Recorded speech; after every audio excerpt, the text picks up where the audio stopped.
নমস্কার বন্ধুরা, একটি অফিসিয়াল প্রোগ্রামে নর্থ বেঙ্গলের উদ্দেশ্যে যাত্রা।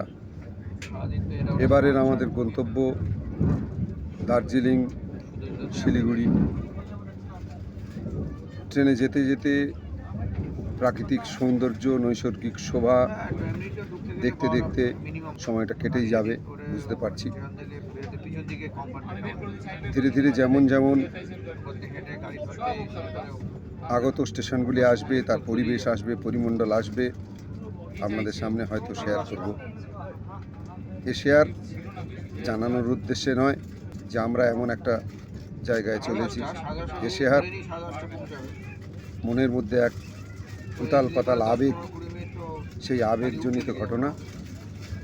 যেমন যেমন পরিস্থিতি আসবে আপনাদের কাছে শেয়ার করব।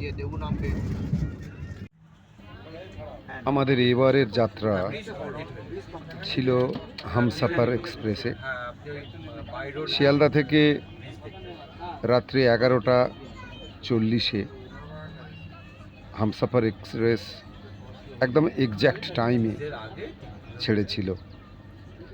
পরদিন সকাল 10টায় আমরা পৌঁছব নিউ জলপাইগুড়ি। যথারীতি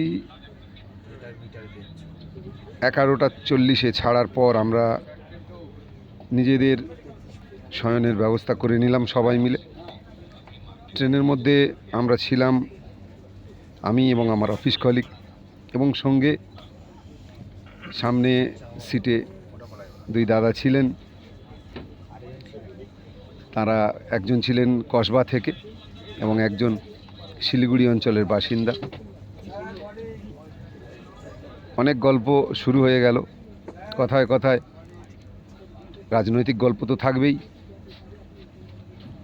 পরদিন সকালে ব্রেকফাস্ট করার সঙ্গে সঙ্গেই আমাদের এই গল্প শুরু। রাজনৈতিক গল্প চলছিল, কিন্তু কেউ আমরা কখনোই জড়িয়ে পড়িনি কোনো তর্ক বিতর্কে।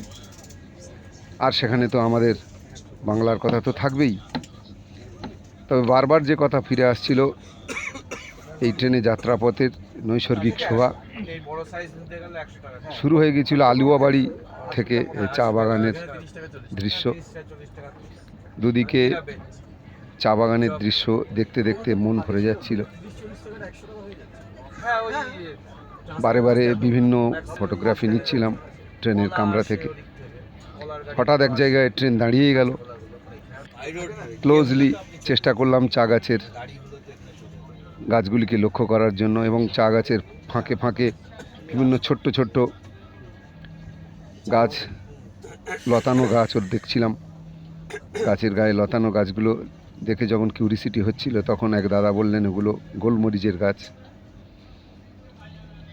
হঠাৎ দেখলাম চা বাগান দেখতে দেখতে আমরা পৌঁছে গিয়েছি নিউ জলপাইগুড়ি স্টেশন। এইমাত্র নিউ জলপাইগুড়ি স্টেশনে পৌঁছেছি। সবাই একে একে ট্রেন ছাড়ছে। আমরা স্টেশনের বাইরের দিকে এগিয়ে চলেছি। ওখানে আমাদের জন্য আগে থেকেই গাড়ি ঠিক করা রয়েছে। এই গাড়িতে আমরা আমাদের গন্তব্যে পৌঁছে যাব। আমার সঙ্গী আজকে সফরের আমার অফিস কলিগ দেবব্রত মজুমদার এগিয়ে চলেছে। অন্যান্য যাত্রীদের সঙ্গে আমরা স্টেশনের বাইরে এগিয়ে চলেছি।